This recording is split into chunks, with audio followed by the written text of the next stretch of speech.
Hey guys, my name is Christy and this is my Crafty Country. Thanks for stopping by. If you're new here, make sure before you leave you hit that thumbs up button and you subscribe and hit the bell notification so you get notified when I upload a video. In today's DIY, I'm going to be using these two heart signs, and I'm not going to need the red love part, so I take that off and put it to the side. I save all those little things because I always end up using them on something. So I am using the Cricut vinyl on these. After I got everything off of them and sanded them smooth, I'm putting some Mod Podge on the front of the sign because since it's so slick, I worry that the adhesive on the vinyl may not be strong enough. So that's just some added protection. So I smooth that on and I use one of the Cricut scrapers to make sure I get all the air bubbles out. And then I just set this off to the side to let the Mod Podge dry while I work on the other one. And I used the silver on the first one, and I love this purple. They came out recently with the like Easter colors, I guess. The purple, the pink, the blue, I think teal, and I absolutely love them. So for something a little bit different for Valentine's, rather than just red and pink, I decided to go silver and purple, and I love how it turned out. Now this heart was a little trickier to get the vinyl on, so I did have to pull it up and re-smooth it a couple times.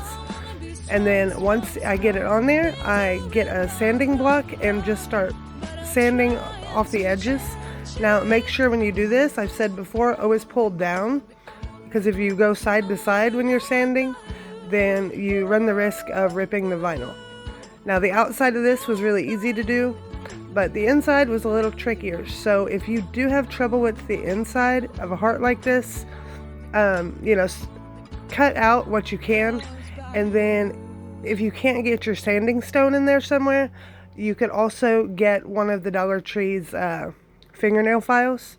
Do the same thing. It's just like a little sander with you can get in the little cracks and crannies of it. So now this one's dry, I'm sanding the edges off that, and I am ready to paint. So I use some painter's tape and kind of mark off my lines, and at first I started to eyeball it, and then I decided I would use a ruler to make sure I got all the lines straight. So I am using some Waverly ink chalk paint, and I'm just going to carefully paint between the painter's tape, and be very careful, don't use too much paint because you don't want it to bleed underneath. So just start minimal and work up as you go. Once this is done, before it's even dry, I pull the painter's tape off. I have had bad luck with the tape trying to stick if I let it dry. So to each their own. If you want to let it dry, more power to you, but this is just the way I do it. So once I get the tape off, I set this off to the side to dry so I can work on my purple heart. Now I used the Waverly chalk paint again, and I used one of the round sponges and just dabbed on polka dots all over this heart.